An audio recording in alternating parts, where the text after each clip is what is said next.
Y llegamos nosotros y les ponemos un bote monobloque de color con un pájaro en 3D viéndote a los ojos. La gente decía, ¿qué es esto? Y pues lo agarraba, le llamaba la atención y lo compraba. Yo sí creo que la imagen ayudó muchísimo. La empresa empezó financiada literal por 150,000 pesos, 75,000 pesos que puso Álvaro de su trabajo de modelo en ese entonces, 70,000 pesos de Poncho que vendió una camioneta que le regaló su abuela. Y de ahí se operó la empresa y siguió creciendo triple dígito durante casi 6 años, 5 o 6 años. O sea, realmente la primera decisión de catalogación a retail fue en Chedraui sin pensarlo mucho. A veces la ingenuidad en el emprendedurismo es una ventaja porque te avientas a hacer las cosas sin ver tanto los riesgos. Yo creo que ellos nunca veían la empresa llegando a ser lo que soy. Yo bajaba al piso de producción y eran 3 personas. No había realmente máquinas. O sea, incluso el proceso de etiquetado era manual. Y a nivel oportunidad de mercado retail es gigantesco. O sea, e-commerce en México todavía es el 25-30% de la venta. Si no entras a retail, te estás perdiendo de una oportunidad de triplicar tus ventas. Así de fácil. O cuadriplicarlas. Hola y bienvenidos a un nuevo episodio de Cracks Podcast. Yo soy Oso Traba y entrevisto cada semana a las mentes más brillantes para dejarte algo único y práctico que puedas usar en tu vida diaria. No olvides dejarme en los comentarios la lección que más te llevas el día de hoy. Todo lo leemos y todo nos ayuda para crear más y mejor contenido. Y tampoco olvides suscribirte al Oso Traba Daily, el correo que mando de lunes a viernes con una lección muy corta, con mucho punch, que puede ayudarte a mejorar tu vida o tu negocio. Puedes registrarte totalmente gratis en cracks.la/correo. Mi invitado de hoy es David Elías Rabling. Lo puedes encontrar en LinkedIn con su mismo nombre. Y David es un biotecnólogo convertido en emprendedor y CEO de Birdman, la marca de suplementos alimenticios veganos que está transformando la manera en que pensamos de la salud y la sustentabilidad de nuestro país y alrededor del mundo. Desde sus inicios como jardinero y guía de tirolesa hasta llegar a estudiar en Cambridge y liderar una startup reconocida por Endeavor, David ha vivido en carne propia lo que significa construir algo con propósito desde cero. Hoy, David y yo hablamos de cómo la ciencia puede convertirse en negocio, de cómo escalar una marca desde México para el mundo y de por qué él cree que Latinoamérica no debe conformarse con ser el maquilador del mundo, sino convertirse en una creadora de marcas globales. Esta es una mentoría que tomo casi a nivel personal de cómo crear una marca, crecerla, entrar a retail y muchas cosas más. Así que si tú tienes un negocio, cualquiera que sea, esta es una verdadera masterclass. Así que espero que disfrutes de esta clase con David Elías Rabling. Pues David, bienvenido a Cracks Podcast. Gracias.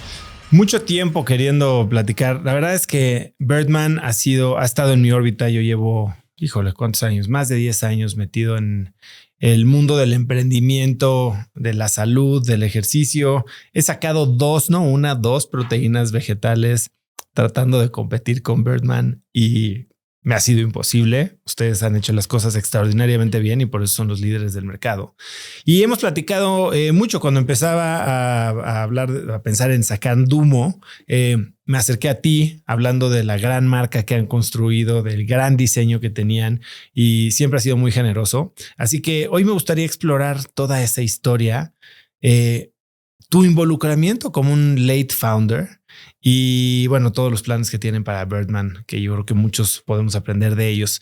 Y para empezar, me gustaría hablar un poco de tu background. Y cuando te pedí tu bio, no dudaste en resaltar que has sido instructor de tirolesa y jardinero. ¿Qué significa eso? Pues he sido de todo. La verdad siempre me ha gustado. Bueno, antes que nada, gracias por la invitación. Es un gusto estar aquí. Me encanta el podcast. Lo escucho recurrentemente. Entonces súper contento y agradecido de compartir este foro contigo.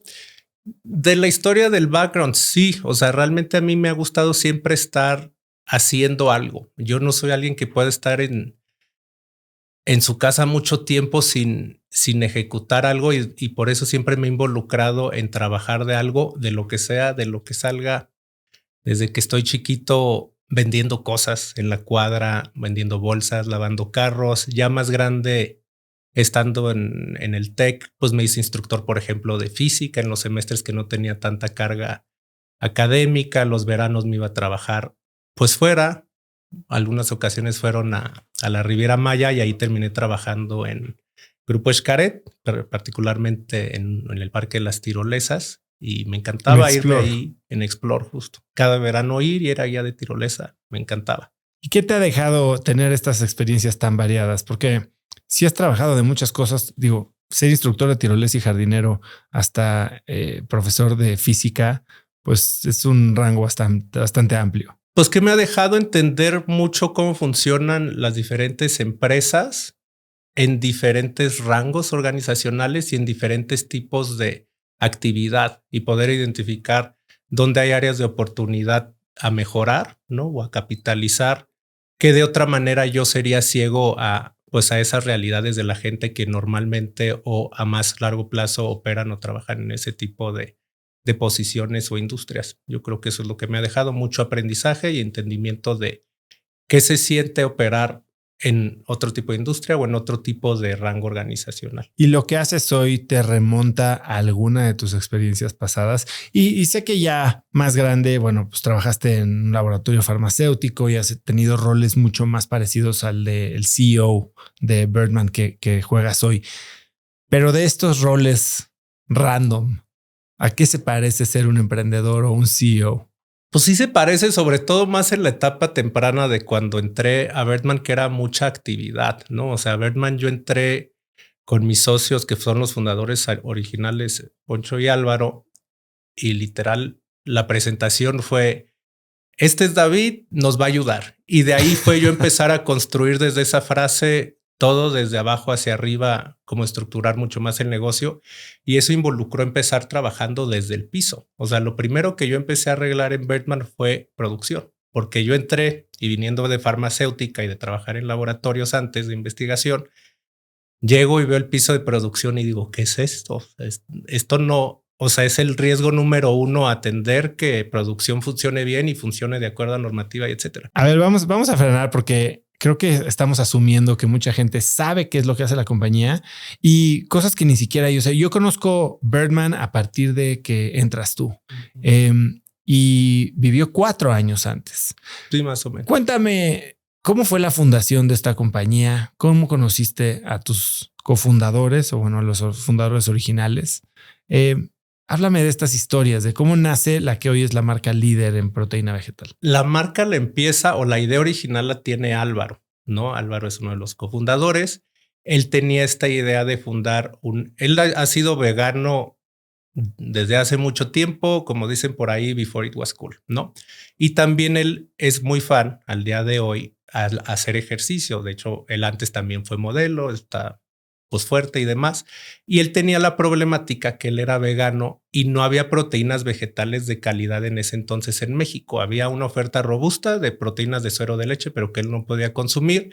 O había las típicas marcas de proteína de soya prácticamente a granel, sin sabor, sin marca, sin nada, ¿no? Entonces era un pain point que él tenía y normalmente importaba el de Estados Unidos la proteína para tener cómo suplementarse, mantener un estilo de vida activo mientras era vegano. Y de ahí sale la idea de poner la empresa. Álvaro es un perfil mucho más dreamer, no es tanto de ejecución y para eso trae a Poncho, ¿no? Que Poncho es lo contrario. Poncho es una persona completamente práctica. Lo que le dices que hay que hacer, va y lo hace, no sabe cómo hacerlo, lo hace aunque no sepa, igual y no llega al 100% del resultado posible, pero llega al 80% porque lo intentó y lo hizo como se le ocurrió y si no se le ocurría preguntaba, ¿no?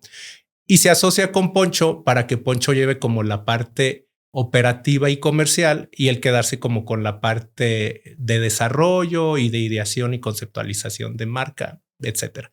Entonces, básicamente así empezó Birdman, aprox 4 años antes de que yo entrara, como 3 y medio. Y pues de ahí fue creciendo. ¿De dónde nace el nombre? Birdman viene como de la idea de generar una conciencia colectiva, como de ver todo desde una perspectiva de un pájaro, ¿no? Que en ese entonces era como percibir que todo mundo que está en la tierra, ¿no? Personas, animales, ecosistemas, somos parte de un mismo ser viviente gigantesco. Y si tú tienes una vista como la de un pájaro, te puedes dar cuenta que todos estamos conectados y que tus hábitos tienen consecuencias no solo en tu salud propia, sino también en la de los animales, el ecosistema, las generaciones futuras. Entonces la idea era generar una marca que tuviera como esa idea de elevar la conciencia de la gente y a través de concientizar a la gente de los impactos negativos que tienen ciertos hábitos de consumo, promover un estilo de vida pues más consciente que involucraba fuertemente el veganismo o la reducción del consumo de productos animales. Básicamente de ahí viene el nombre. Y esta primera etapa en la que están el soñador y el ejecutor por músculo, vamos a llamarle, ¿cuáles fueron los momentos más difíciles? ¿Qué te platican de esa etapa? ¿Tú ya los conocías? Yo ya los conocía. A ver, los conocía porque eran muy amigos de uno de mis mejores amigos desde el kinder. De hecho, Poncho, el comercial, era roomie de uno de ellos. Yo donde los conozco más, porque yo le intenté robar el roomie a Poncho, que era César, otro amigo, y al final él me dijo, estamos muy a gusto viviendo yo y Poncho, pero pues vente y hacemos un depa de 3. Y ahí yo empecé a conocer más a Poncho y después o a la par a Álvaro. De ahí lo conozco. Yo era roomie de Poncho cuando ellos empezaron Birdman y yo ahí estaba todavía en una farmacéutica trabajando.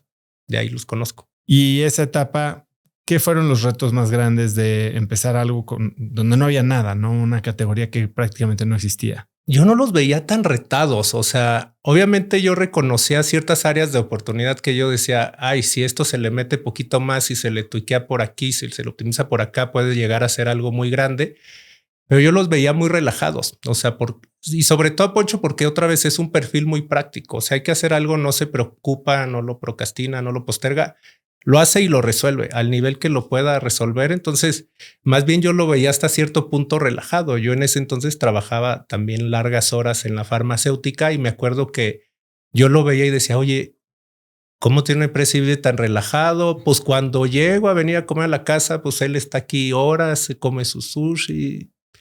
No los veía tan retados, pero creo que es porque pues simplemente dejaban que las cosas fluyeran naturalmente y cuando había que hacer algo, lo hacían sin sobrepensarlo o sin procrastinarlo, ¿no? Álvaro sí es un poco más estresado, ¿no? Como que le preocupan las implicaciones a futuro de no hacer ciertas cosas también, pero Poncho era como muy ejecutor. Los retos en particular que sí observaba yo era el cómo iban a poder escalar el proyecto al siguiente nivel, dadas, o sea, había muchas cosas bien hechas, pero también había ciertas cosas muy perfectibles. Y yo veía esos retos, pero no sé si ellos los veían, ¿no? Porque cuando ellos me trataron de jalar a trabajar con ellos, que fue pues, como 1.5 años, 2 años de estire y afloje. Hoy quiero decirte algo que probablemente ya sabes si estás viendo Cracks. Cracks no es un podcast de moda, es un podcast que transforma vidas todos los días. Y mientras muchos premian el ruido y el chisme, tú puedes hoy premiar la profundidad.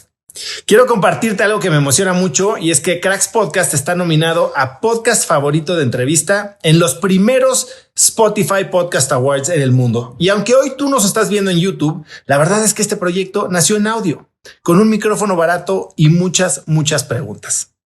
Si en estos 6 años que ya pasaron, algún episodio te ayudó a ti a salir de algún momento difícil, te retó a crecer o simplemente te acompañó cuando más lo necesitabas, hoy es tu momento de ayudar a que alguien más viva lo mismo. Porque si ganamos, Cracks Podcast entonces va a llegar a miles de personas que hoy todavía no lo conocen. Personas que también necesitan una conversación que les abra los ojos, los mueva a la acción y les cambie la vida. Y todo hoy depende de ti. Puedes votar en cracks.la/premios. Te voy a dejar el link aquí abajo en la descripción y en los comentarios. Y puedes votar a partir del 7 de mayo y hasta el 21, una vez cada día, todos los días, del 7 al 21. Así que ayúdame, tú y yo, hagamos que esta comunidad de profundidad gane. Hagamos que gane la profundidad. Y como siempre, gracias por escuchar Cracks Podcast. Nos vemos en los Spotify Awards. ¿Por qué deciden jalarte? ¿Cuál era la necesidad? Si no tenían prisa, ¿ellos tenían una visión grande de la empresa? No tanto. O sea, yo creo que ellos nunca veían la empresa llegando a ser lo que es hoy. Ellos se veían pues bastante más chico, con un portafolio de productos más acotado, operando a nivel regional, quizás nacional. Como que no pensaban mucho en el futuro y el potencial que el proyecto tenía. Y eso es justo lo que yo sí veía, de que, oye, si le movemos por aquí, por acá, podemos hacer esto y esto, podemos llegar o lograr estos milestones. Y pues esa es la idea que en su momento yo les vendía. Oye, si yo entro al proyecto, todas estas cosas, yo te aseguro que yo las puedo hacer, ¿no? Y así hizo un gran O trabajo. sea, fuiste tú quien se acercó. No. Al principio se acercaron ellos, ¿no? Obviamente yo estaba interesado, pero había como un conflicto de interés. A ver, yo soy biotecnólogo de carrera y siempre había querido poner yo una empresa de suplementos alimenticios. De hecho, mi tesis de la carrera fue poner una empresa de suplementos alimenticios que hacía una fibra de una chicoria genéticamente modificada. La maestría también, mi tesis fue de desarrollo de negocio para desarrollar y comercializar un suplemento en base a la medicina china. O sea, yo quería hacer eso, ¿no? Y también ahora háblame de dónde nace ese interés tuyo. ¿Por qué estudias lo que estudiaste? siempre me gustó mucho todas las ciencias, ¿no? O sea, yo siempre supe que iba a terminar trabajando en negocios porque me gusta y sé que hay cierto beneficio financiero y de estabilidad trabajando en el área de negocios, ¿no?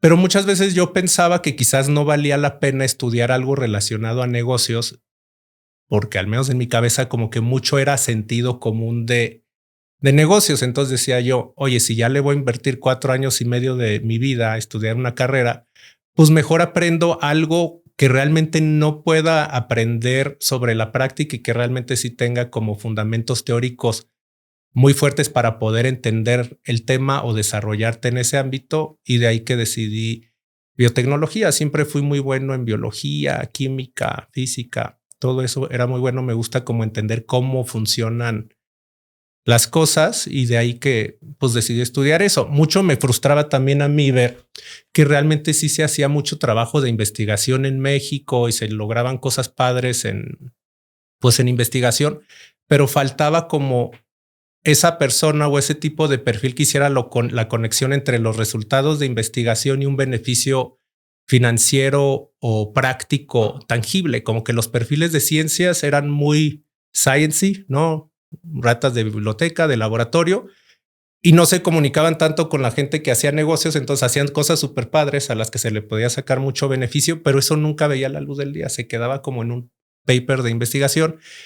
Yo viendo eso dije, bueno, lo estudio, pero después doy el brinco a los negocios como para así sacarle jugo y traer un beneficio tanto financiero como práctico de todo lo que se hace en investigación. Y el interés particularmente en suplementos, medicina china. Siempre o sea, desde chiquito yo era fan de comprar suplementos alimenticios en Meli y también before it was cool, ¿no?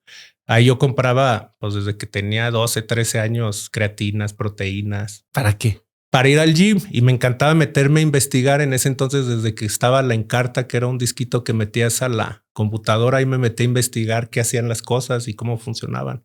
Me encantaba entender conceptualmente cómo funcionaban y después ver en la práctica si realmente te ayudan en algo. Y entonces cuando te les acercas, empiezan a platicar, parece que se junta el hambre con las ganas de comer. A ver, lo que pasó ahí es que yo era roommate de Poncho, ¿no?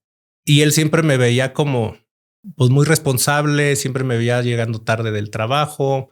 Cuando trabajaba en la casa en las noches o el fin de semana, pues veía como unos Excels que él les decía que eran como unos Exceles muy sofisticados y pues eran unos Excelotes de miles de filas. Y como que le llamaba la atención porque ellos vienen de un perfil muy diferente, no tan académico, no tan buenos en la escuela, pero muy pragmáticos o muy prácticos. Y en ese entonces ellos estaban teniendo el pain point de que, oye, pues como que estamos agarrando bastante tracción, ¿no? La marca ya está empezando a ser reconocida incluso a nivel nacional. Antes de que yo entrara, o sea, ya habíamos acordado mi entrada, pero antes de que yo entrara al proyecto ya habían salido en Forbes. Entonces tenían como este tema de, oye, pues eso está yendo mucho más rápido de lo que nosotros pensábamos. ¿Qué vamos a hacer? ¿Qué crees que hizo que este proyecto que tal vez resolvía el pain point o el problema de un grupo pequeño de gente, veganos interesados en suplementación, hizo que prendiera? ¿Cuál crees que fue el gran acierto en estos primeros años de la marca? Yo creo que parte del éxito de Birdman fue que ellos empezaron a operar el negocio estando muy presentes a nivel local, ¿no? Poncho y Álvaro, pues son personas que tienen muchas conexiones sociales, ¿no? En Guadalajara, y estaban muy conectados con toda la gente que hacía ejercicio, que tenía estudios de yoga, de CrossFit, que corrían, etcétera. Y entonces empezaron a comercializar el producto mucho a través de sus relaciones personales y se iban posicionando como gente que realmente estaba alineada al producto que vendía, ¿no? Y vendían mucho la misión de la marca, ¿no? Como todos los beneficios o autoridad moral el que te da comprar un producto que te permite reducir tu consumo de productos cárnicos, y entonces ya no solo es un beneficio para ti, sino para el medio ambiente y los animales. Y eso se vendía muy bien. Y además no es que solo lo vendieran, eran muy congruentes. O sea, ellos sí eran como mucho la personificación de alguien fit, saludable, que al mismo tiempo era vegano, y pues de ahí pegó. También pues son personas muy carismáticas. Ahí sobre todo Álvaro es alguien que tiene pues mucho don de gente, cae bien, hace muy buenas relaciones, ¿no? La gente que lo conoce quiere estar cerca de él. Y yo creo que así empezó a ganar tracción la marca, o sea, estando ellos presentes y vendiendo también mucho este tema de la autoridad moral o de la congruencia de marca. Tiene muchísimo mérito, ¿no? O sea, ahorita los productos han mejorado muchísimo. Al principio yo digo, oye, Poncho, ¿cómo vendía la proteína? Sabía el piste de pájaro. O sea, yo cuando era mi roomie todavía le echaba carrilla de que, oye, es Bertman porque sabe a comida de pájaro o qué. Obviamente ha ido mejorando a través del tiempo, pero el punto es que tenía muchísimo mérito lo que estaban logrando de posicionamiento de marca y de producto, pese a que al producto, la verdad, pues tan bueno no era, al menos no organoléptica o sensorialmente. Y en ese entonces tampoco estaba el rebranding hecho, era un branding pues mucho más estándar, nada tan impactante como el que tenemos desde hace aproximadamente 6 años. A ver, quiero llegar ahí porque digo, escuchaba el otro día un podcast y leía el libro de Building a Story Brand de Donald Miller y dice un producto inferior con mejor storytelling y mejor marketing siempre le va a ganar a un producto superior con mal marketing. Y en este caso tú me estás diciendo que eso es justo lo que hicieron. O sea, crearon este movimiento, se asociaron a la cultura, la personificaron, eran muy congruentes y el producto medio pasaba a segundo plano. Exactamente. Sí, era mucho un tema de marketing, de construcción de marca y de ejemplificación de la congruencia, ¿no? Y como de autoridad moral, y por eso la gente pues quería comprar el producto, quería ser parte de esta misión más grande de, pues sí, traer un beneficio al planeta, generaciones futuras, animales. Y así se empezó a vender, a ganar mucho interés a nivel local, Guadalajara, estudios de ejercicio locales, bazarcitos, y ya después empezando a dar el salto con el interés de ciertas cadenas no tan grandes, pero sí multisucursales, ¿no? Y así fue escalando. Cuando decides dar el paso o considerarlo ya seriamente, ¿cómo evaluabas tus opciones? Estabas dejando una carrera, ya tenías bastante experiencia, habías tenido mucho éxito en Pisa, supongo que traías una trayectoria ascendente. ¿Por qué saltar? ¿Y qué fue lo que te llamó la atención, tanto filosóficamente como en términos personales? Porque al final del día, lo has dicho, tú querías un beneficio también financiero. Decido dar el salto después de estar en el estira y afloje como año y medio, convenciéndolos de sí traerme como socio con una participación interesante, ¿no? Vendiéndoles un poco la idea de, en base a las oportunidades que yo veía y lo que yo creía que podía aportar, vendiéndoles la idea de lo que Bertman podía hacer, que creo que ellos pues no habían dimensionado hasta ese entonces, y que en ese entonces ni me creían. Me decían, oye, David está loco, o sea, cree que va a pasar esto y esto y esto. Afortunadamente también la suerte tiene que ver, pues todo se ha cumplido. Y pues me fui por ser ya socio básicamente y por querer tener un negocio propio. En Pisa en la farmacéutica que trabajaba, lo que yo observaba es que el negocio iba bastante bien, ¿no? Es un negocio que le va muy, muy bien, tiene muchas cosas positivas de cómo se gestiona, pero también, y no va a sonar tan bien, hay mucha gente no tan buena. Y yo digo, oye, a pesar de esto, el proyecto va y funciona súper bien. Igual y puedo dar el salto y aunque no tenga un equipo robusto abajo, simplemente tratando de sacar lo mejor de las personas y jalándolas a la excelencia, sí podemos lograr hacer un proyecto exitoso. Implicaba obviamente un riesgo, ¿no? En ese entonces, pues Bertman no tenía para pagar lo suficiente. Yo me fui a Bertman con un paycheck cut del 70%. Wow.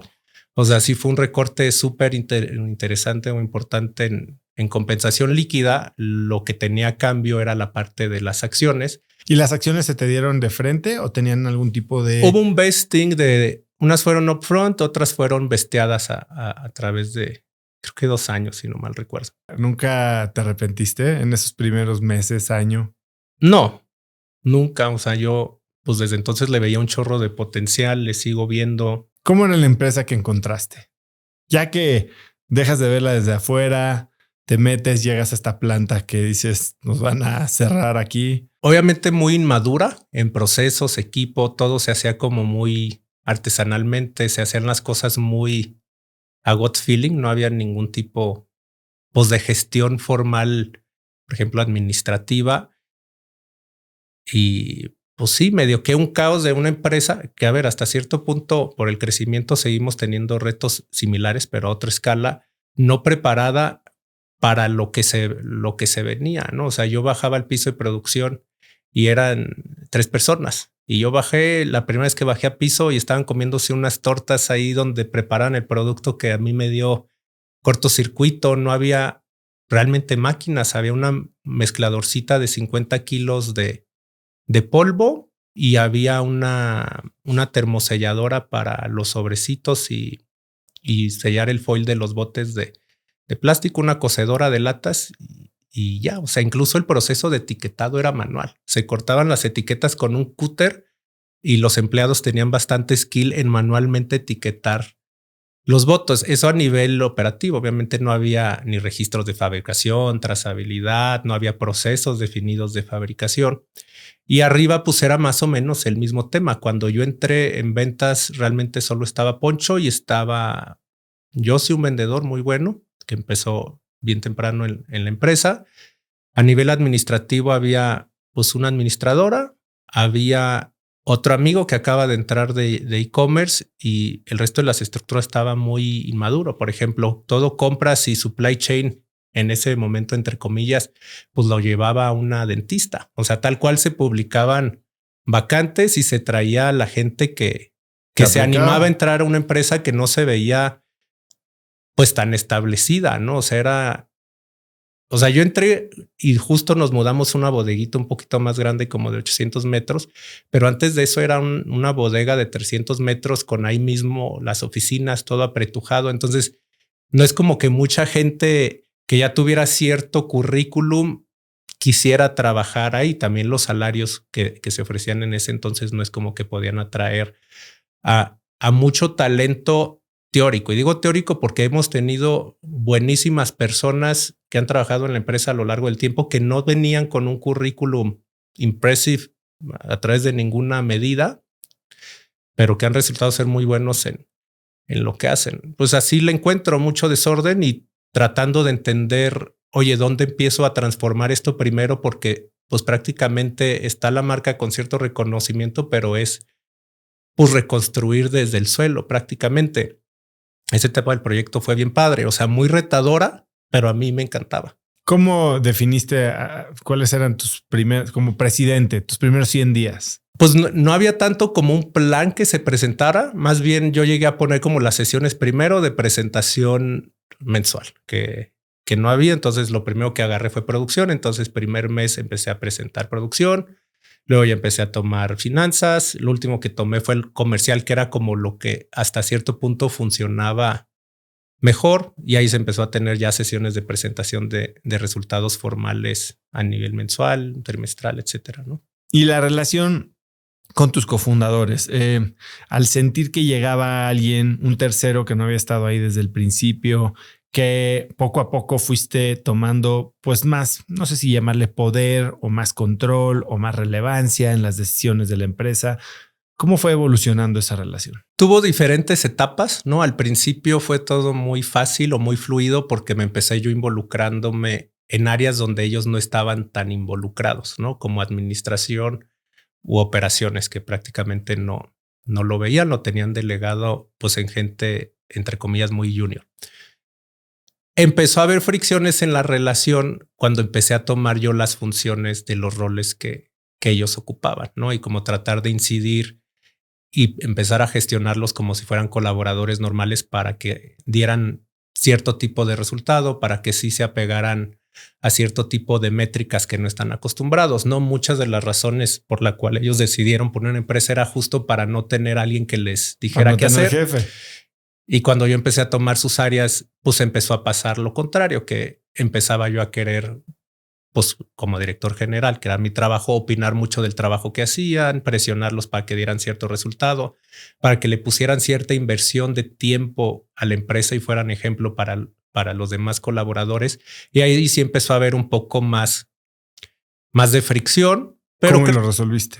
Pues platicando. Obviamente hubo momentos de fricción donde se afectó ligeramente la relación personal, sobre todo con Álvaro, que es más apegado al proyecto, pero pues con el tiempo y enseñándoles que a través de la persecución de la excelencia y exigiéndonos a nosotros mismos y a los colaboradores se logran cosas grandísimas, como que dijeron, bueno, pues sí, quizás está bien ponerle más exigencia a esto, y si yo ya no soy la persona ideal para ejecutar a este nivel que ahora requiere la empresa, o no estoy dispuesto a meter esta inversión de tiempo y esfuerzo, pues me hago un poco a un lado y dejo que David construya la estructura que se necesita para llegar al siguiente nivel. No, y en ese sentido, muy bien. Obviamente no fue un camino de rosas, sí hubo ciertas fricciones, pero creo que al final todos con la mentalidad correcta logramos llevar el proyecto al lugar indicado. ¿Cuál crees que fue en ese tal vez primer año no sé si es fácil llamarle, la acción o la iniciativa que mayor impacto tuvo en la transformación del proyecto de uno, vamos a llamarle casero, a algo más profesional con potencial de escala? Pues primer año creo que fueron dos cosas: la formalización del área operativa, ya con procedimientos, persiguiendo certificaciones de calidad, estandarizando y arreglando supply chain, ¿no? También dentro de la vertical operativa, que todo se hacía muy, hay que comprar 100 kilos de proteína de chícharo. Ya se implementó un modelo de planeación de la demanda y del requerimiento de compras con modelo estadístico mucho más robusto, y se capacitó a Clau, que tiene licenciatura de dentista, para que operara el modelo. Obviamente ella no entendía cómo funcionaba el mega Excel tras bambalinas. Y lo hiciste tú. Eso lo hacía yo y ya nomás le explicaba: tú vas a copiar y pegar esta tabla de las ventas aquí, copiar y pegar esta tabla de lead times o tiempos de entrega promedio de materiales, y el archivo hacía pues lo demás, y ya le decía qué tenía que comprar de qué cosa, ¿no? ¿Qué cantidad? Eso ayudó muchísimo porque había muchos temas de que no se iba a poder solventar la demanda que estaba creciendo, ¿no? Habíamos empezado a trabajar pues localmente a nivel regional con cadenas pequeñas, pero cuando entré se dio el salto a entrar a Big Retail, ¿no? Superfarmacias, supermercados, donde ya tienen exigencias muy específicas de niveles de fill rate o surtido que tienes que lograr. Y como se estaban dando las cosas, pues nunca se iba a dar. Un mes se surtía y al mes siguiente se decía, pues no hay con qué surtir, y pues fue cambiar la mentalidad a, oye, tenemos que surtir, sí o sí, tenemos que gestionar todo para poder mantener este nivel de abasto. Creo que eso fue crítico. También primer año lo que hice fue implementar un ERP. No había nada. O sea, no había ni información contable. Una parte estaba en un Compaq, otras partes en Excel, otras partes en correo electrónico. Entonces, de las cosas más importantes que hice el primer año, creo que fue la implementación de un ERP para ya centralizar. ¿Cuál implementaste? Uno chiquito que hoy se llama Alfa, de una empresa que se llama Castele. Ha funcionado bastante bien, la verdad.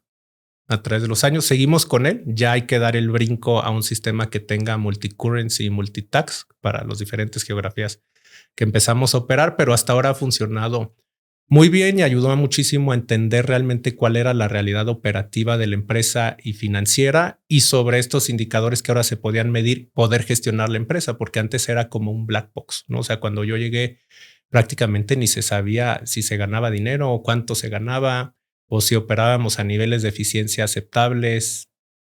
Pues no había mucho control ni de las operaciones ni de las finanzas. Y el ERP fue clave en poder ordenar todo eso y enseñarle a la gente a usarlo, y yo ya sacar todos los reportes para poder gestionar la empresa, porque sin sistema y teniendo gente muy junior en el equipo, pues no había visibilidad de nada. ¿Qué iba yo a gestionar si no había un sistema? Entonces creo que ese fue el segundo paso relevante en el primer año para transformar la operación. Hablabas hace un momento del rebranding.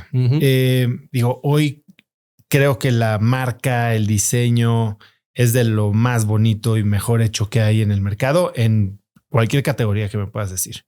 ¿En qué momento decidieron hacerlo y cómo fue el proceso? Eso se hizo, o sea, no se ejecutó hasta después que yo entré, pero se había mandado a hacer el diseño un poquito antes de que yo entré. Eso lo hizo Álvaro. Pues muy como emprendedor joven, buscando literal en portales de internet, Fiverr, etcétera, un diseñador que le gustara lo que diseñaba. Y pues sobre eso escogió uno y le mandó a hacer el branding con cierto concepto. Era un diseñador del este de Europa, en ese entonces pues no tan conocido. Ya después que hizo el branding de Birdman, ganó por ahí un par de premios y empezó a ser más reconocido, ya se cotiza más. Pero tal cual en plataformas de freelance. ¿Has sabido algo de él? Porque es ucraniano. Sí, seguimos trabajando con él para ciertas cosas. O sea, como para las cosas más complejas de diseño, de branding, todavía lo vemos algunos temas con él. Temas de diseño más sencillo lo vemos in-house. Y la expansión, hablabas de entrar a Big Retail.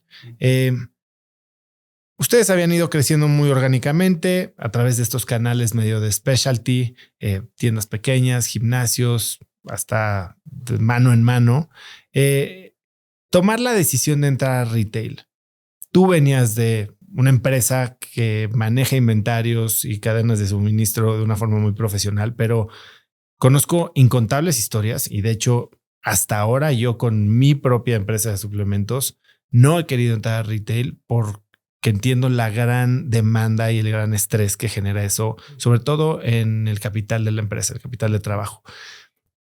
¿Cómo tomaron esa decisión?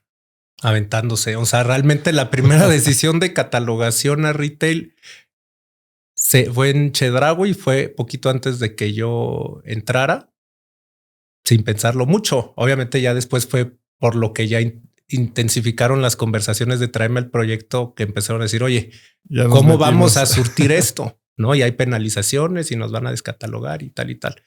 Aventándose. Pero realmente yo creo que es más un mito lo complejo que es operar retail, especialmente en México. En Estados Unidos sí es otra historia, es mucho más complejo. En México yo no lo veo tan complicado y siempre hay caminos para facilitar el tema del manejo de capital. No hay ciertas cadenas que sí piden términos de días de pago muy elevados, hasta 90, 120 días, que obviamente eso a una startup sin capital la puede matar, ¿no? Si no hacen su planeación correcta de flujos de cobranza y el capital de trabajo que van a tener que meter en inventario para poder surtirle a las cadenas. Pero también hay ciertas facilidades, nomás hay que saber dónde buscarlas. La realidad es que al día de hoy la mayoría de las cadenas trabaja con empresas de factoraje, ¿no? O hasta te ofrecen ellos mismos su propio factoraje. Sí, o tienen factorajes incluso exclusivos. Y te cobran una tasa pues similar, o si eres una startup muy pequeña, incluso más baja que la tasa de un préstamo de banco sin tener que dar nada en garantía, pues simplemente la cartera como tal. Y así tú puedes adelantar la cartera pues 30 o hasta 15 días que te paguen y con eso te quitas no todo el tema de capital de trabajo, pero por lo menos el de la cobranza, ¿no? Todavía tienes el tema del inventario, pero con eso ya resuelves una porción importante del tema. Si se hace bien la planeación del abasto de la demanda, no debería de ser tanto un problema, ¿no? Y hablábamos antes de entrar al aire de una cosa es la catalogación y otra cosa es la rotación del inventario. Una vez que entran a Big Retail, ¿qué descubrieron que era lo que movía la aguja para que se moviera tal vez en una categoría que no era una categoría masiva? Realmente en ese entonces, como no hacíamos tanto análisis de la data, que ahora sí lo hacemos, pues era simplemente especular, ¿no? ¿Qué especulación tenemos nosotros de por qué el producto fue exitoso? Yo creo 2 factores principales, bueno, 3. El marketing que se empezaba a hacer de manera más robusta en línea para generar brand awareness. 2, la muy buena relación que generaba Poncho con los compradores y no solo los compradores. Todo el equipo de ventas, por ejemplo, de las farmacias, los dependientes de las tiendas, él los iba a capacitar y generaba relaciones pues muy cercanas con ellos. Y entonces ellos por el simple gusto de ayudar a la marca, apoyarla en su misión, pues empujaban el producto, nos ayudaban hasta a naquelear el producto. En ese entonces no teníamos para pagar promotoría nosotros, pero realmente la gente de las tiendas nos ayudaba por la relación cercana que se generaba y porque les interesaba mucho ser parte de la misión de la empresa. Y pues la tercera, y quizás también la más importante, el tema de branding, ¿no? O sea, cuando entró Bertman a Anaquel en el área de suplementos alimenticios, ahorita ha evolucionado mucho la categoría, pero en ese entonces no había mucha competencia en temas de branding, imagen, marketing, y nos ponían al lado de los productos de la categoría natural y orgánica, que son productos que por lo general en ese entonces tenían una imagen pues no tan bonita, eran empaques o bolsas de plástico Con una puras y etiqueta. duras o unas bolsitas así como de cartón, todo color sepia con algunos tonos de verde que no llamaba nada la atención. Y llegamos nosotros y les ponemos un bote monobloque de color con un pájaro en 3D viéndote a los ojos. La gente decía, ¿qué es esto? Y pues lo agarraba, le llamaba la atención y lo compraba. Yo sí creo que la imagen ayudó muchísimo. Ahora seguimos teniendo un gran branding, pero pues ya hay muchas marcas que están haciendo el tema de diseño e imagen muy bien, que en ese entonces la verdad fue una ventaja competitiva para nosotros porque no existía eso. Estoy leyendo dos cosas de lo que me platicas, David. Uno es que la ignorancia a veces es una bendición. No saber a lo que te estás metiendo a veces puede ser lo mejor que te puede pasar y se ha repetido varias veces en las entrevistas en las que me dicen cuando sobrepiensas las cosas probablemente te frenes y ves riesgos que ni siquiera existen, no son reales. Y segundo, esta importancia de las relaciones humanas, sin importar el tamaño de la empresa. Al final del día, los que operan y los que hacen la diferencia, tal vez no es el comprador de la farmacia, es el operador del mostrador. Sí, sí, claro. El dependiente, no. En ese entonces se construyó muy bien la relación. De hecho, todavía nos encontramos en las ferias, ya sea los compradores de las cadenas después de 9 años y varios que Poncho ya no opera en el negocio, por ejemplo, siguen preguntando por él. ¿Y cómo está Poncho? No sé qué, ya no han tenido oportunidad de hablar con él. O sea, se acuerdan mucho de los compradores y la gente que estaba de dependiente en las tiendas. Y del otro tema, pues sí, definitivamente a veces la ingenuidad en el emprendedurismo es una ventaja porque te avientas a hacer las cosas sin ver tanto los riesgos. Y cuando los riesgos realmente se capitalizan, pues simplemente accionas para resolverlas, ¿no? Los problemas que genera. Y puede ser que el 90% de los riesgos que no viste desde el principio y no te frenaste, ni siquiera llegan, ¿no? A ver, depende de la escala de la compañía. En una escala chica donde no hay tanto riesgo, eso es de muchísimo beneficio el sí empezar a hacer las cosas, aventurarte y sobre la marcha corriges o arreglas. Ya siendo una empresa más grande tienes que ser un poco más averso al riesgo porque hay pues mucho más at stake, ¿no? Y un error puede ser mucho más caro y tener consecuencias grandes a nivel reputacional, marca, etcétera, ¿no? Dices que llegaste a construir desde cero y me contabas que tenías un gran portafolio de direcciones de email. Uy, ese todavía no, o sea, hasta como hace año y medio todavía hacía uso de, no, pero sí, era mucho un todólogo. Y sobre todo para la parte de reclutamiento, donde a mí como que me gustaba la idea de poder traer a gente buena, pero no había área de recursos humanos. Yo tenía diferentes correos donde pues fingía o pretendía ser Susana de recursos humanos. O sea, me ponían nombres como para que la gente viera, oye, si es una empresa establecida, digo, no está tan bien con el candidato ahora que lo pienso, pero pues sí le daba más confianza a la gente de aplicar a las posiciones. Obviamente, ya que hablaban con los entrevistadores, pues decían, oye, esta empresa está bien, va por buen rumbo, qué padre. Pero sí era una manera de dar una solidez o sea, de presentar una solidez hacia afuera que quizás la empresa no tenía en ese momento, ¿no? Incluso cuando se empezó a lidiar con temas de levantamiento de capital, pues también era el mismo tema de como aparentar que hay una estructura más sólida dentro del proyecto que unas pocas cabezas haciéndola de todólogos, ¿no? ¿Cuál fue la última dirección de email que soltaste? La de recursos humanos, precisamente.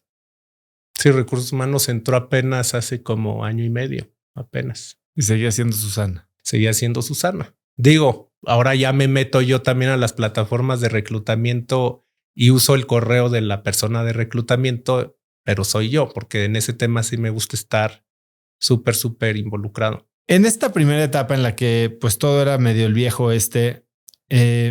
veías mucho potencial, veías mucha oportunidad. ¿Hay algo que intentaras y que para lo que tenías muchas expectativas y que simplemente no funcionó? Algo que te hiciera sentir que tal vez no te las sabías todas. Pues pensándolo, quizás un caso de producto no tan exitoso como el resto, que afortunadamente, y otra vez, creo que mucho sí es ejecución, parte también es suerte y buen timing. La mayoría de nuestros productos son líderes de categoría en las categorías que compiten. Hay un producto en particular que no, que son las leches vegetales, que las sacamos hace como 2 años y medio, 3. Digo, no ha sido catastrófico, simplemente no han sido el hit de ventas que nosotros pensamos que podrían ser, pero también es porque no les hemos metido tanto punch de inversión de tiempo y de dinero en marketing para posicionarlas, sabiendo que tenemos pues otras alternativas de inversión de tiempo capital que nos pueden redituar mucho más rápido. Pero sí, lo que quizás no se hizo también en su momento fue la manera en la que se diseñó el producto. En ese momento yo quise diseñar el producto como queriendo diseñar la mejor leche vegetal que existiera en el mercado mexicano, ¿no? Viniendo de un histórico que la mayoría de las leches en el país vegetales pues eran prácticamente agua con gomas y saborizantes y no tenían nada de aporte nutrimental. Se decidió hacer el producto con más proteína que la leche de vaca, todo natural, sin azúcar, sin grasa, buscando que sepa bien, pero obviamente el hacerlo nutrimentalmente tan rico tiene cierto costo a nivel sensorial. No puedes hacer algo tan saludable y que también sea súper indulgente.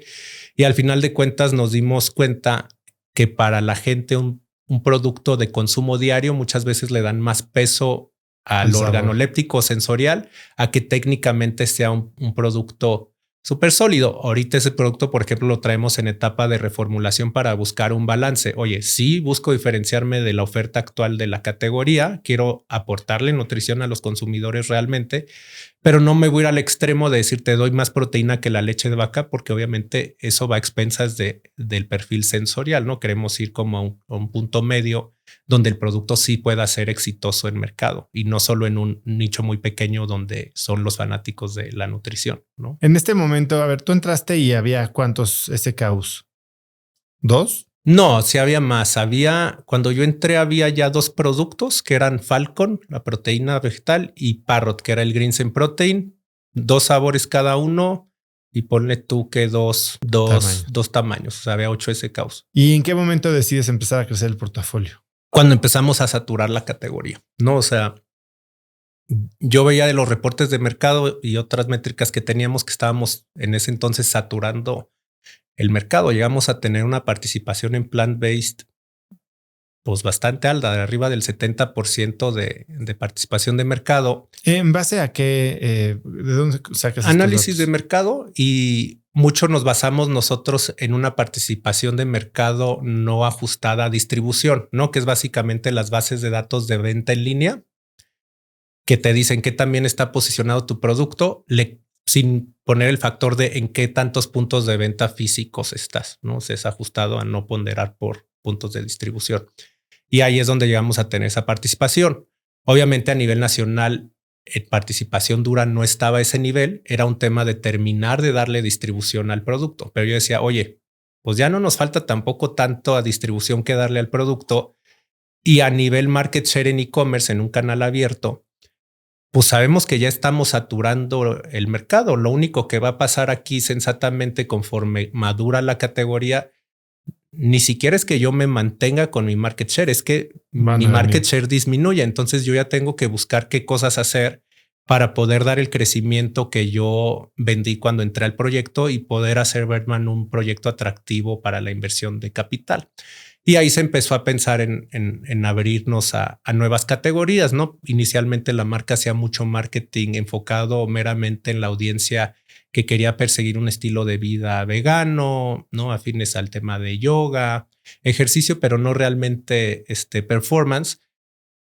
Y cuando empezamos a saturar, la idea más fácil o más evidente fue expandirnos a competir en la categoría de proteínas deportivas, que en ese entonces era 95% suero de leches, donde vimos mucho más oportunidad para crecer a nivel ventas y al mismo tiempo, pues hacerle llegar a la gente que no necesariamente buscaba un producto vegano, sino un producto que técnicamente le ayudara al performance, musculación, recovery, etcétera. y metiéndole el tema del veganismo, como tratando de sí capitalizar ese beneficio potencial de que alguien consuma un producto vegano en vez de uno de origen animal, sin que necesariamente la gente esté buscando el producto vegano. Entonces lo que hacíamos era posicionar el producto por sus aspectos técnicos funcionales y ya on the side le metíamos el tema del veganismo, porque en ese entonces sí había mucha gente que era consumidor de suero de leche que le decías, oye, es vegana, como que se echaban para atrás, ¿no? Tenía como pues una percepción en ciertas audiencias donde quizás los veganos no son fuertes, donde pueden ser más débiles, entonces no lo veían como que te pudiera ayudar al performance. Y ahí, pues ya con el producto hemos demostrado que sí es posible ser una persona súper activa, súper fit a través de una nutrición vegana. Hablas de nutrición vegana y eso originalmente era el value prop de Birdman y han crecido pues, desde leches, otro tipo de suplementos. Sigue siendo una, digamos, la columna vertebral de la formulación de los productos y seguirá así. La marca sí va a seguir siendo vegana por principios de marca, ¿no? Lo que ha cambiado a través del tiempo es que nuestro marketing ya no solo va enfocado en veganos. O sea, sí, todas las fórmulas van a ser plant-based. Está definido que nada va a tener ingredientes de origen animal. Incluso si históricamente eso nos ha limitado para vender en categorías importantes como el colágeno, ¿no? Por ejemplo.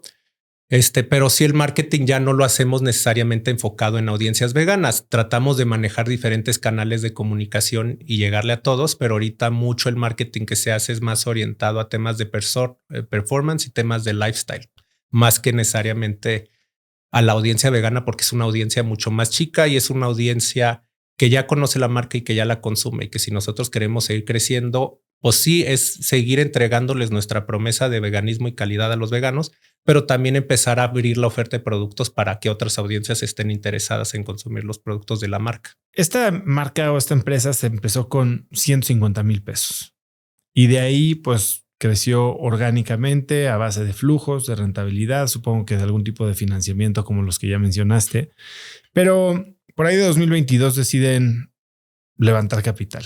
Uh-huh.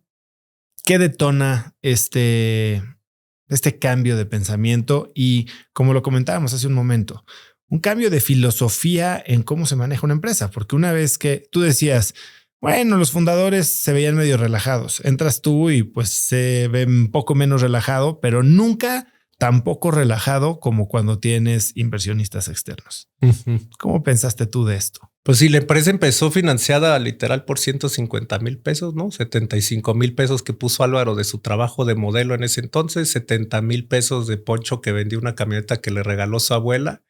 Y de ahí se operó la empresa y siguió creciendo triple dígito durante, pues que fue casi 6 años, 5 o 6 años.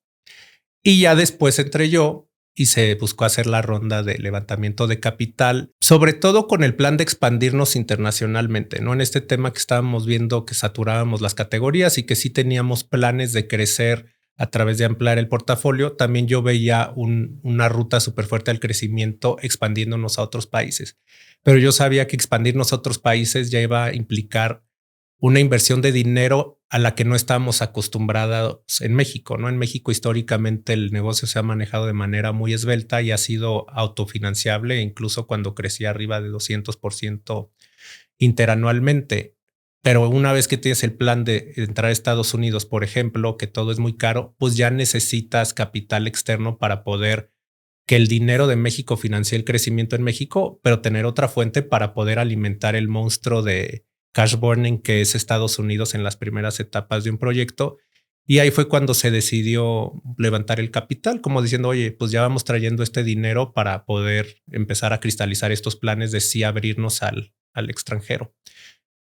En cuanto al tema de gestión, la realidad es que yo siento que operamos igual. O sea, yo soy como muy exigente en cuanto a cómo hacemos las cosas y la excelencia. Entonces no siento que realmente el levantamiento de capital nos haya cambiado el nivel de exigencia, pero sí nos ha orillado a tenernos que formalizar en ciertos temas que en su momento yo no veía como una prioridad al corto plazo, ¿no? Muchos temas de compliance, de reporting, que en esa etapa del proyecto, pues yo decía, oye, si le voy a invertir mi tiempo ahorita al proyecto, pues que sea en crecer portafolio, en crecer ventas, en hacer bien marketing. No me voy a poner a ver cómo modifico todas las configuraciones contables en el ERP para estar en compliance con reporting en NIF, ¿no?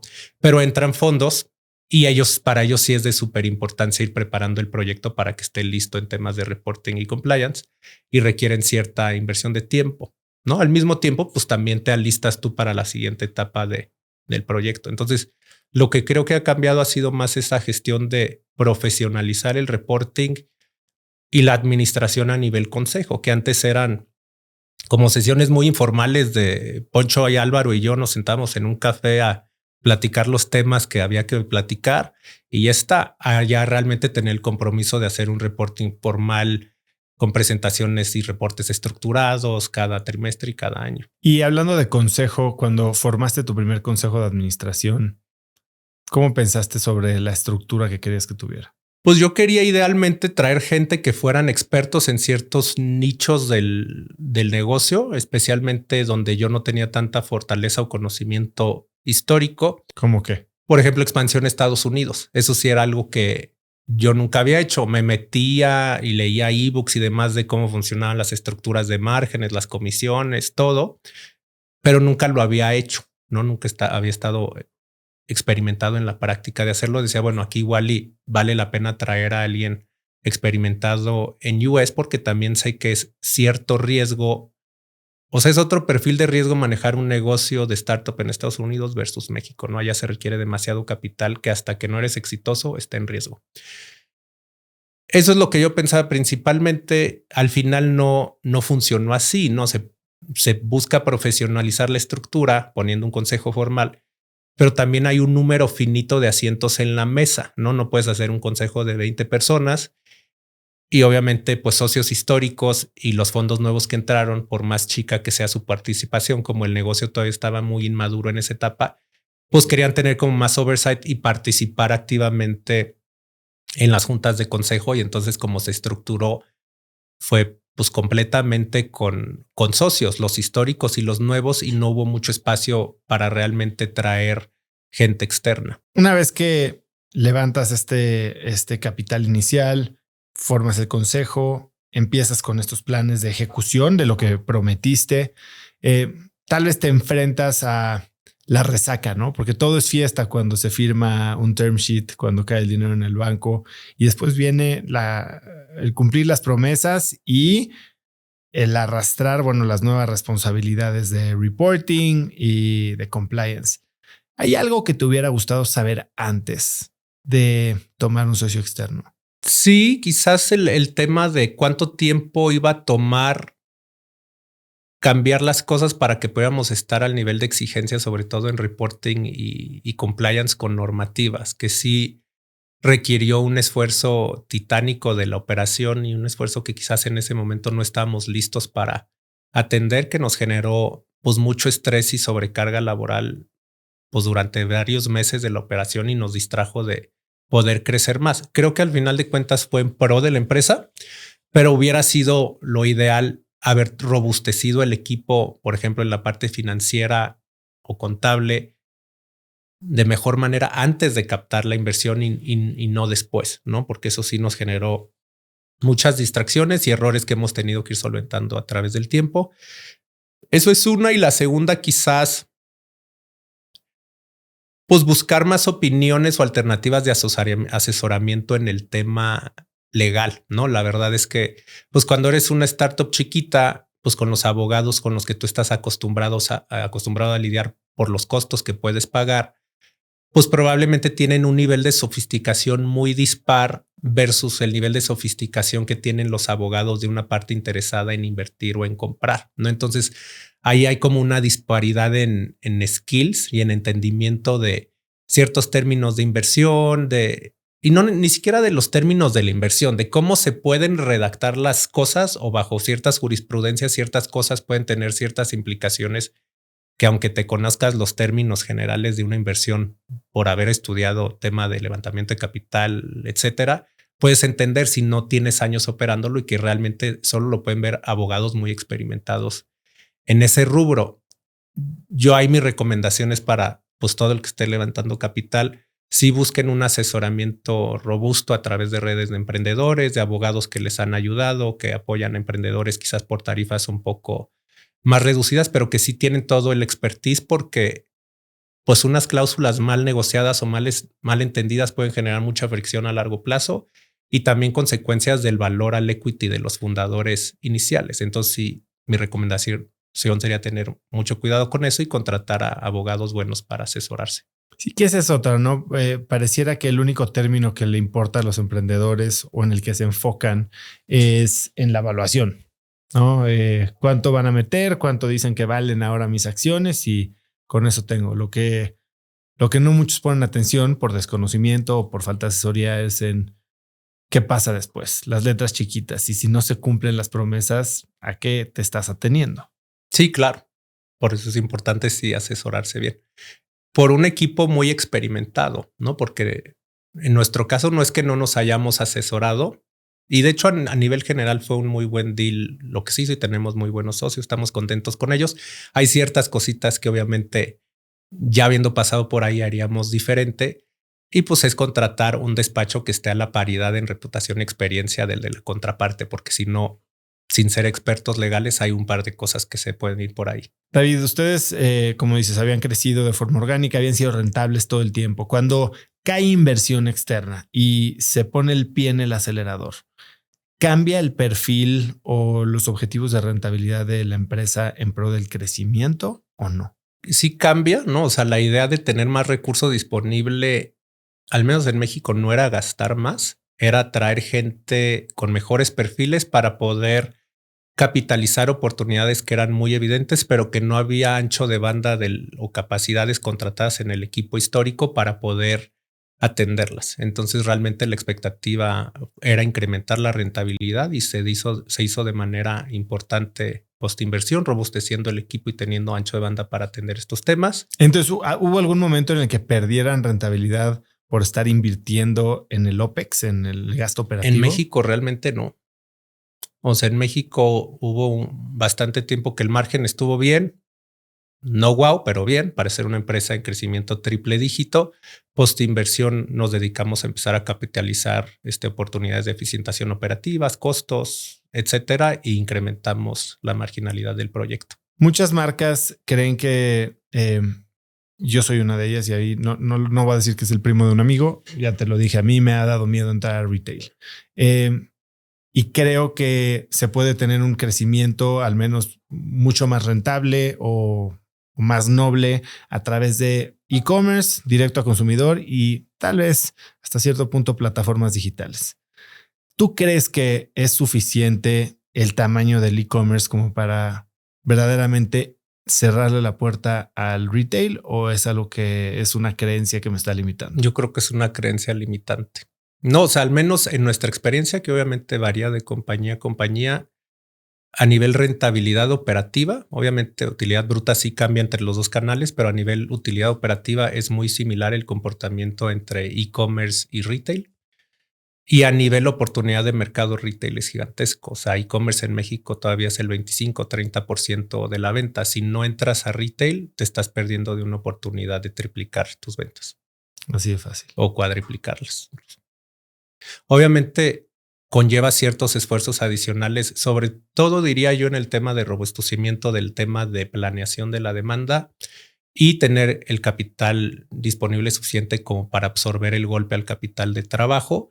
Pero si eso lo tienes solventado, es una oportunidad que súper vale la pena perseguir. Y cuando estás eligiendo tu primer paso para entrar a retail, ¿entrarías con farmacias o cadenas más pequeñas o te irías con un retailer muy grande? Digo, sé que no te abren las puertas de las 2,000 tiendas el día uno, ¿no? Sí varía la rentabilidad dependiendo del tipo de autoservicio, eso sí es una realidad. O sea, en promedio a nivel canal margina similar a en e-commerce, al menos nosotros, pero dentro de los subcanales de retail, autoservicios, sí hay disparidad en marginalidad. Diría yo quizás farmacias es un poco más complejo a nivel marginalidad porque hay, por lo general, dependiendo de las negociaciones que se hagan, más hidden costs, ¿no? Aparte del margen que tienes que ceder, pues te cobran porcentajes sobre volúmenes anuales, te cobran promotoria adicional, marketing, te forzan a participar dependiendo de la cadena, pero algunas te forzan a participar en ciertos tipos de iniciativas de marketing general. Que tú estés de acuerdo que te van a funcionar o no, pues tienes que participar y todo eso le pega de manera importante a la rentabilidad. A ver, tiene sus pros y sus contras. También entrar a farmacias, sobre todo las que se han sofisticado más, es un punto súper importante para construcción de marca. No son lugares con muchísimo tráfico o con lugar o espacio limitado de anaquel. Entonces toda la gente que va, y si estás en un buen anaquel, te ve y te vuelve a ver y te vuelve a ver. Entonces sí marginas menos, pero es súper importante para construir marca. Versus quizás supermercados o clubs de descuentos donde haya oportunidad de tener más margen. Sí, pero también hay bastante menos visibilidad del producto en tienda. Y hablando de visibilidad, sigue siendo una guerra de anaqueles y la marca cuenta. Sí, definitivamente. Digo, en México no estás tan sofisticado como en Estados Unidos, pero sí es complejo y conforme se han formalizado las empresas que operan en la categoría y ciertas marcas grandes han comprado empresas de suplementos americanos y las han traído a México, empiezan a ser cada vez más agresivas las prácticas de anaqueleo promotoria en tienda, ¿no? Donde sí ya en algunas tiendas veríamos nuestro producto súper exhibido, quizás sí en su momento con mucho más espacio de anaquel del que por Sales Velocity ameritaba tener el producto, pero empezamos a ver lo contrario, que ya pues alguien nos empieza a esconder los productos hasta abajo del anaquel, etcétera. O sea, cositas que antes no pasaban y que con la consolidación de la categoría, pues se han metido más competencia, más agresividad y más sofisticación a la manera en la que se hacen las cosas en el anaquel.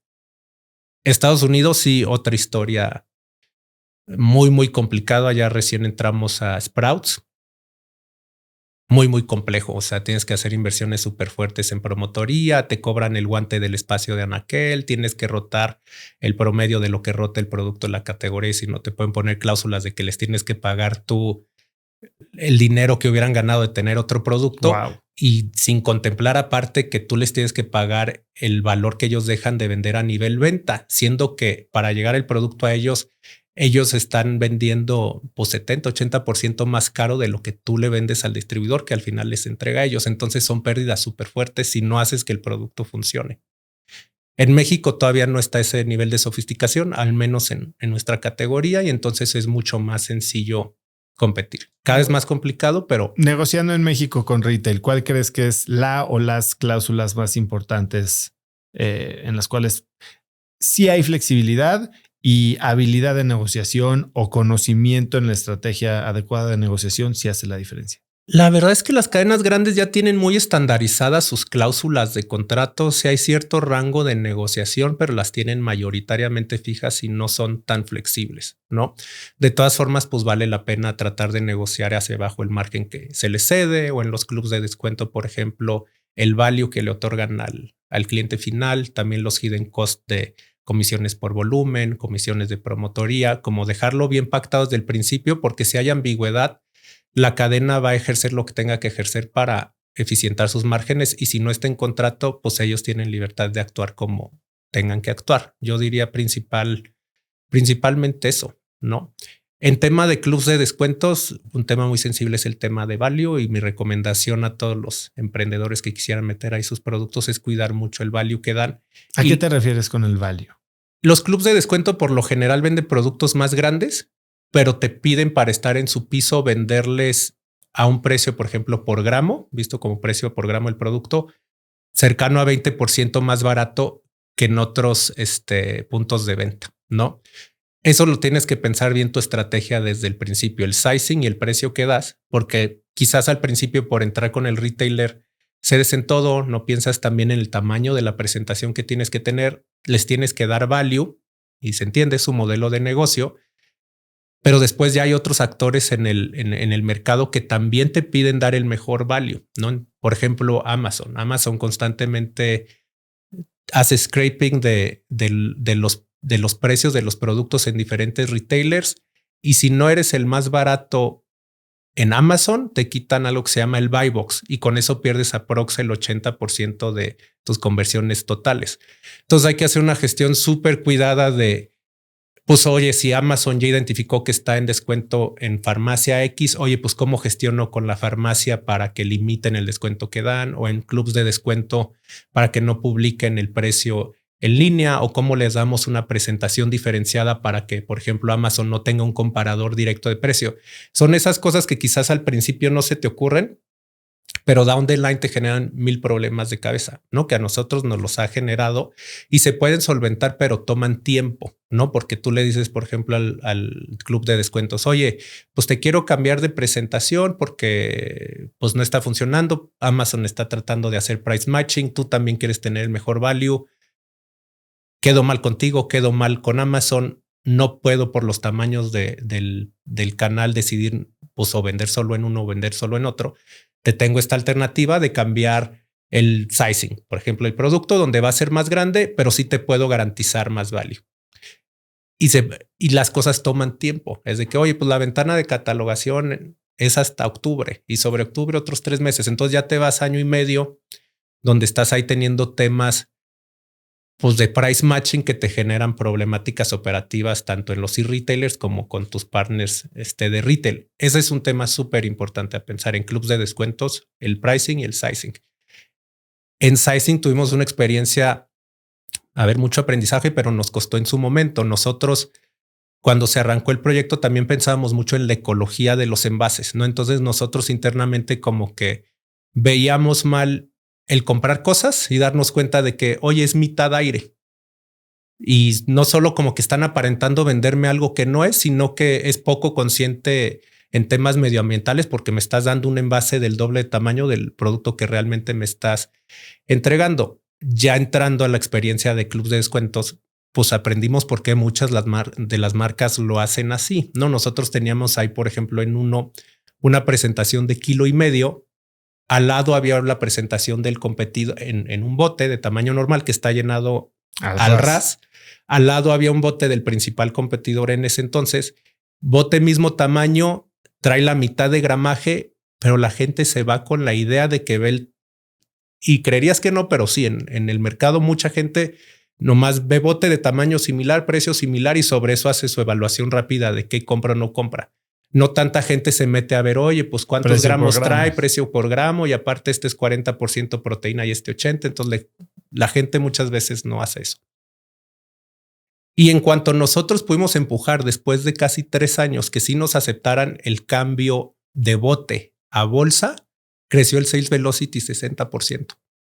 El mismo producto, mismo gramaje, ahora es bolsa, ahora es evidente que es una presentación más grande que la que está al ladito del competidor. O sea, esas decisiones tienen impactos súper importantes y a veces la gente se los toma muy a la ligera. A nosotros nos ha costado los aprendizajes, pero ya tenemos algunos. Tú traías mucha experiencia de industria, pero ciertamente te has hecho 27 maestrías siendo CEO de Birdman. ¿Hay dentro tal vez de tu consejo o fuera, sé que ahora eres parte de Endeavor, algún mentor que haya sido clave en el crecimiento, en tu aprendizaje de todas estas lecciones? Pues así como uno recurrente, no, pero sí todo el tiempo busco con quién tocar base para ver como temas individuales donde yo sé que no tengo toda la experiencia o el conocimiento, pero son toques de base rápido. A nivel coaching, creo que no. Alguna vez tuvimos un coach como de más mediano plazo, justo cuando estuvimos en la etapa que había más fricciones entre los socios. Era bueno, la verdad es que era bueno. Era alguien más local de Guadalajara. Nos ayudó mucho, pero sobre todo a solventar los temas societarios, no más que temas de negocios. Oye, David, haciendo research para esta entrevista, a ver, tú y yo nos conocemos hace algunos años, hemos tenido oportunidad de platicar, pero no has hablado con mucha gente. Hay un artículo por ahí de media página sobre la empresa. No son públicos como muchos emprendedores y tú en lo personal no tienes una sola entrevista. Y cuando te preguntaba por qué, me decías es que soy muy introvertido. ¿Qué significa para ti ser introvertido? Pues ser introvertido para mí significa pues muchas veces estar en la cabeza y como visualizando las cosas, entendiendo el mundo, pero a nivel más interno, sin tanta necesidad de interacción. Desde que tengo el puesto de director general de la empresa, busco las oportunidades, pero activamente o sea, no naturalmente, como que lo forzo oye, tengo que convivir aquí, tengo que platicar con no sé quién, no porque me nazca tanto, pero porque sé que es importante para el negocio, pero a nivel personal, yo soy una persona más introvertida. Cuando hay oportunidades de generación de contenido y demás, y yo sé que va a aportar valor para el proyecto, como lo veo parte de mi trabajo, sí lo hago, pero a nivel personal no me interesa o no me ha interesado históricamente tanto como tener cierto reconocimiento o tener cierto exposure, porque para mí no me aporta mucho a nivel personal, ¿no? Cuando le aporta valor a la empresa, ok, lo hago. Pero si es solo para aportarme valor personal a mí, como yo no lo veo tan de valor, no lo persigo mucho. Y te desgasta. Dependiendo qué tipo de interacciones, ¿no? O sea, si son interacciones en pequeños grupos de uno a uno, me gustan mucho, ¿no? Me desenvuelvo bien. Cuando son interacciones en grupos grandes, sí me desgasta mucho mentalmente, ¿no? Yo siento que tengo ciertos rasgos de personalidad en el rango autista, ¿no? Síndrome de Asperger como ligero. Y ¿Diagnosticado? no está diagnosticado formalmente, pero sí tengo bastantes rasgos. Entonces a nivel personal suelo ser más introvertido y no me gusta y no me desenvuelvo también en grupos grandes. Yo brillo más en grupos pequeños, en one-on-ones, etcétera. ¿Siempre ha sido así? Siempre he sido así. ¿Cómo recargas tu energía? Estando solo. Me encanta estar solo. Pues tal cual, estando solo un rato, ¿no? O sea, cuando convivo con mucha gente un tiempo, yo no soy de los que puede estar todo el día con gente alrededor. Tengo que tener un espacio yo solo, si no al final del día ya no puedo, me siento agotado. Hay gente que le recarga estar rodeado de gente. Yo cuando me recargo y gano energía es cuando estoy solo. Y ya cuando estoy gente, pues es para colaborar, contribuir, aportar valor juntos o generar valor juntos, pero para recargar mi energía propia es yo en solitario. Hace poco conocí a una persona y muy poco, y tú eres la segunda persona en un lapso de 10 días con roles de liderazgo importantes que se definen a ellos mismos como dentro del espectro autista.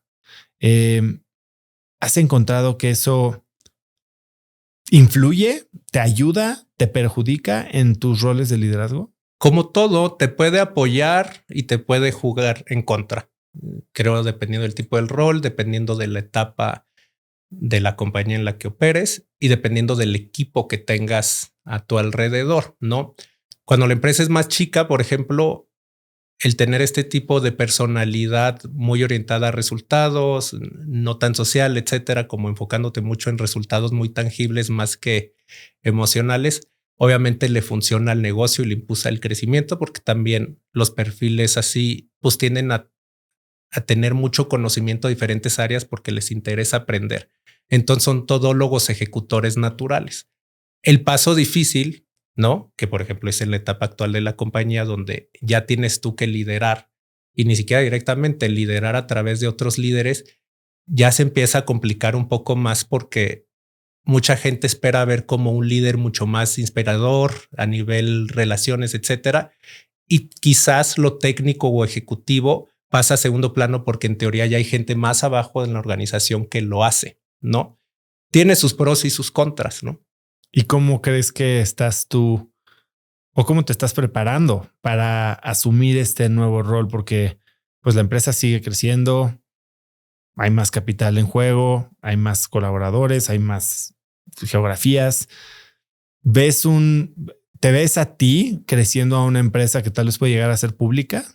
Sí, definitivamente. No más si hay que traer ciertos perfiles balanceados en las direcciones de abajo, ¿no? Por ejemplo, yo no me vería nunca como un líder de ventas donde hay una fuerza de ventas súper grandes y donde el rol del director, aparte de pues, planear la estrategia y demás, como que es motivar, empujar a la gente, energizarla a través de sus speeches y demás.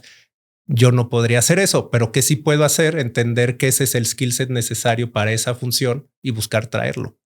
porque ya también en esta etapa de la empresa yo no tengo que operar o no tendría que operar todos los roles, ¿no? Puedo tratar de amalgamar diferentes tipos de skill sets, ¿no? Oye, David, y desde los 12 años estás interesado en suplementos. Hoy manejas una de las empresas de suplementos más importantes de México. ¿Qué suplementos tomas tú? Yo diario, creatina. Sí o sí, proteína, omegas y magnesio. Esos son los que me tomo diario de cajón. ¿Y tienes algunos que son medio temporales? Dependiendo, por ejemplo, la vitamina D sí me la tomo en su concentración fuerte, pero lo hago como en campañas semestrales, ¿no? Cada 6 meses. ¿Qué concentración? 50,000 microgramos. Pero eso es grado farmacéutico. Es grado farmacéutico. Ese sí. No. Digo, te lo puedes suplementar diario en dosis más bajas, pero pues también está más fácil comprarlo en una dosis más fuerte y tomártelo así como por campañas, ¿no? Como es una vitamina liposoluble, te la tomas una vez, se guarda en la grasa de tu cuerpo y tiene cierto tiempo de vida bastante más largo que las vitaminas solubles en agua o hidrosolubles, ¿no? A nosotros por ahí nos encantaría vender un suplemento que tuviera una concentración más grande de vitamina D, pero es un tema que está muy regulado en México. Hasta 400. O sea, es suficiente cantidad para mantener tus requerimientos diarios, sí, pero el tema en México es que está muy limitada la comunicación y publicidad y formulación de suplementos alimenticios, a diferencia de en otros países como Estados Unidos, que todo es mucho más permitido y donde realmente puedes publicitar los beneficios funcionales de los productos, ¿no? Acá nosotros en México constantemente batallamos con temas ante la autoridad, que en este sentido es la COFEPRIS, ¿no? Por temas publicitarios, que antes no batallamos, no porque la legislación fuera diferente, pero porque sí hay un tratamiento diferencial de las compañías en base a su tamaño, ¿no? Empresas un poco más chicas que la COFEPRIS no tienen el radar, pues yo veo que publican prácticamente todo, de casi que cualquier suplemento cura el cáncer. Nosotros incluso hemos llegado a tener temas con los eslogans comerciales, ¿no? Por ejemplo, el del prende el vuelo. Una vez nos los observaron y prácticamente pidían su suspensión de la comercialización porque se decía que el decir que emprendes el vuelo implica un efecto fisiológico, un rollo. Digo, no estaba tan fundamentado en la ley porque también tiene cierta ambigüedad, pero sí, es un tema para nosotros el poder diseñar los productos exactamente como nos gustaría ofrecerlos y sobre todo publicitarlos. Si tú ves la publicidad de Birdman, pues lamentablemente ya no está nada o muy poco orientado a lo funcional.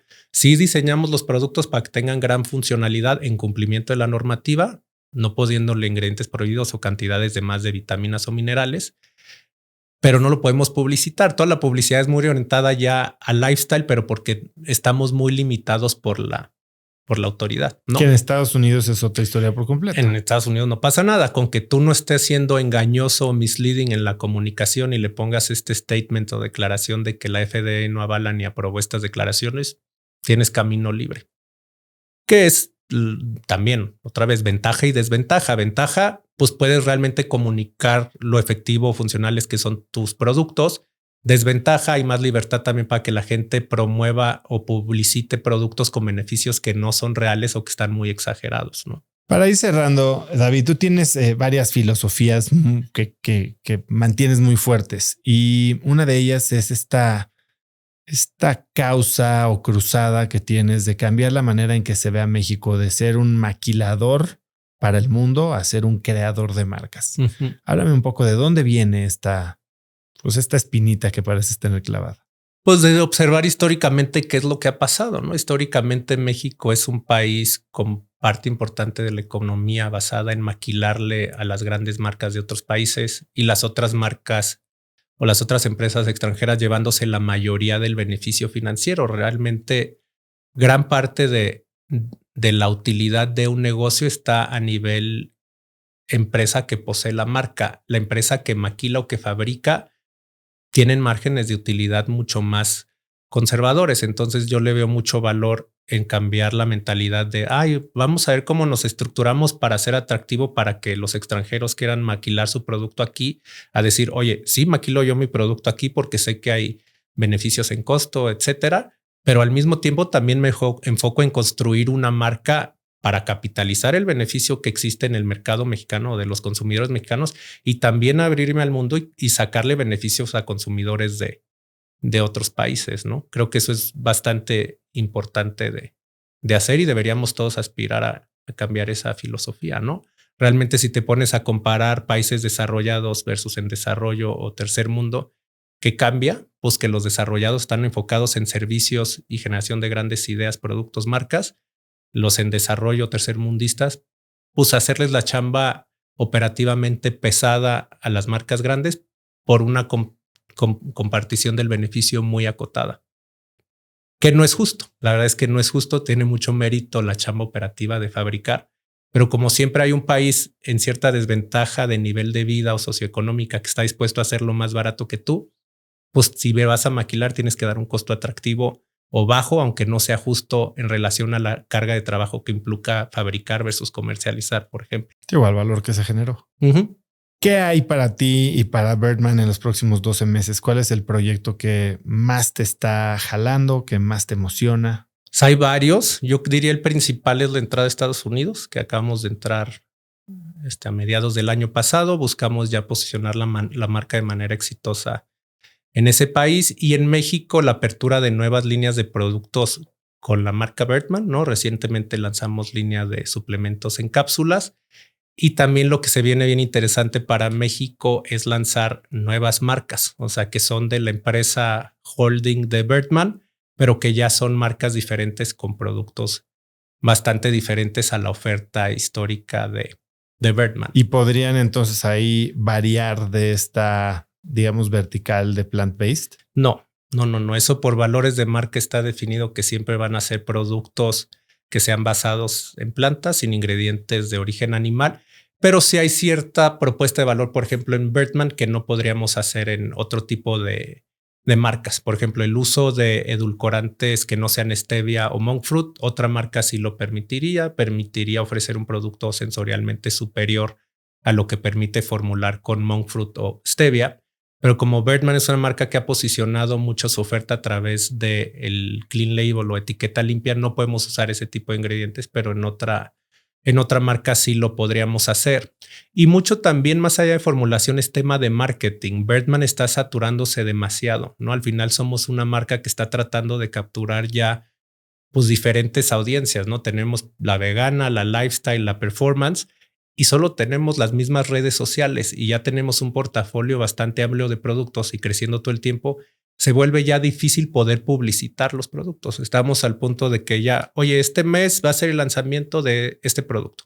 Y al siguiente mes, todo redes va a ser lanzamiento de este producto. Y al siguiente mes, todo va a ser el lanzamiento de este tercer producto.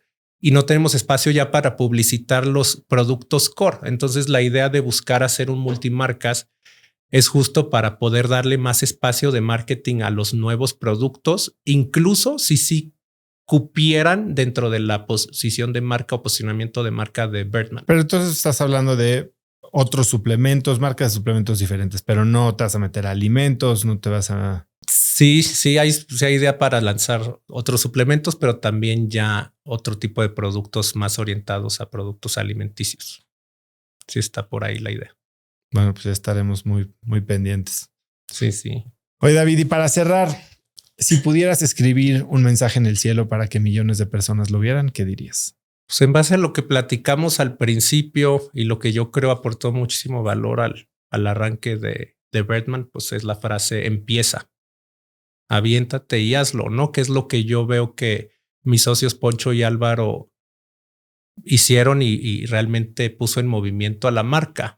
Lo importante es empezar, bien, mal, más o menos, pero poner las cosas en movimiento y sobre la marcha vas a tener los aprendizajes que tengas que tener, vas a iterar lo que tengas que iterar. Pero si no te lanzas y no empiezas, nunca vas a hacerlo, nunca vas a estar listo, ¿no? O sea, incluso el proyecto a etapa actual está muy perfectible en muchos ámbitos y si nos hubiéramos esperado, nos esperáramos a que todo esté perfecto para ejecutar las oportunidades o capitalizarlas, pues no estaríamos viendo el crecimiento que hemos tenido histórico y creo que eso es lo que la gente normalmente no hace. Incluso yo a nivel personal probablemente no hice históricamente, ¿no? Yo capitalicé que Poncho y Álvaro se aventaron, empezaron el proyecto con sus áreas de oportunidad. Entré yo a capitalizar las áreas de oportunidad en perfeccionamiento operativo y financiero, y de ahí fuimos creciendo. Pero sin que des el primer paso y te avientes, no haces nada, te quedas estático. Entonces, lo que más yo veo de valor y lo que le recomiendo a la gente que haga es empezar. Más vale que esté hecho al 80% a que esté perfecto teóricamente, pero nunca ejecutado, ¿no? Pues ciertamente queda mucho por ver de la historia de Birdman. Es increíble escucharte a ti, tener a alguien que vino de fuera, transformó la empresa y la está llevando a alturas pues que muchos ni siquiera ni los fundadores se imaginaban. Es increíble, eres un crack, David. Gracias por estar aquí. Gracias por siempre estar abierto a asesorarme. Yo de mis mentores en esta industria, ciertamente eres tú y te lo agradezco de corazón. ¿Dónde puede la gente saber más de ti, seguir las nuevas marcas, saber más de Birdman? Gracias, Oso. Pues redes sociales, la que tengo abierta es LinkedIn y estoy como David Elías Rabling. Y demás redes no estoy público. Principalmente por ese canal. ¿Y Birdman? Birdman también en LinkedIn, ¿no? Y ese sí está en todas las redes sociales. Está como arriba Vida Birdman en todas las redes sociales. ¿Algo que quieras agregar? No, pues nada, agradecerte muchísimo el tiempo otra vez. Súper fan del podcast. Me encanta estar aquí. Me encanta escuchar los episodios semana a semana. Creo que dejan muchísimo valor pues a los emprendedores o a la gente que aspira a ser emprendedor. Pues gracias por estar aquí. Gracias. Como todo lo que yo hago evoluciona, mi newsletter de los viernes de cracks, ahora evoluciona al Oso Traba Daily. Así que si estás suscrito, ya vas a empezarlo a recibir, y si no, puedes suscribirte también para tener todos los días un correo muy corto, muy conciso, pero cargado de valor, con algo que puede ayudarte a aprender de negocios, a crecer tu empresa, a empezar un nuevo negocio, detectar oportunidades, ser más productivo o mejorar tu vida. Así que si quieres recibir este correo todos los días, simplemente ve a cracks.la/correo y todos los días voy a estar en tu inbox. Prometo no estarte spameando, no son cosas que no necesitas ver, son verdaderas herramientas para potenciarte a ti y a tu negocio al siguiente nivel. Son cientos de miles de personas los que lo reciben todos los días y ahora tú puedes ser una de ellas, así que no lo olvides, es cracks.la/correo y muy pronto voy a estar en tu inbox. Eso es todo por hoy, yo soy Oso Traba y espero que tengas una semana de cracks.